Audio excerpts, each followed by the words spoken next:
वाराणसी नामांकन भरिले नरेंद्र मोदी। क्रमागत तृतीय थर पर वाराणसी निर्वाचन लड़वा जाउछन्ति मोदी। जून 1 तारिख शेष पर्यायर पड़िबो वाराणसी भोट। 7 तारिख आरंभ होइतिला नामांकन पत्र दाखल प्रक्रिया। शेष तारिख रे आज नामांकन पत्र भरिचन्ति प्रधानमंत्री नरेंद्र मोदी।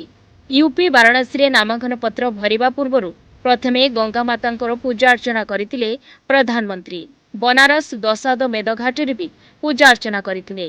काल भैरवी को दर्शन करने पर नामांकन पत्र भरिबा पई बाहरिथिले। प्रधानमंत्री एक्स रे शेयर करथिबा एक वीडियो तांको भाव प्रवणता को प्रदर्शित करुछि। से कहिसंती काशी सहित मोर ओ मां पुओर संपर्क अछि। लागुछि गंगा माता मते कଳରେ नेइचंती, जहाँ से शब्द रे प्रकाश करि परिबे नानी बोली कैप्शन ले लिखिसंती। काशी सहित संपर्क को आश्चर्यजनक, अविच्छेद्य और अतुलनीय बोली वर्णना करिसंती। वाराणसी मोदी रोड शो करथिले। तांको रोड शो रे बीजेपी कार्यकर्ता और एनडीए रो अनेक प्रमुख नेता सामिल होइतिले। साहानाई शंखनाद और डंबरू शब्द रे प्रकम्पित होउतला पूरा परिवेश। रोड शो समय रे वैदिक मंत्रपाठ मध्य होउतला। नामांकन पत्र भरिया पई पादरे चाली चाली आसी रिटर्निंग ऑफिसर को कार्यालय रे पहुंचतिले मोदी। 11:40 रे नामांकन पत्र दाखल करथिले।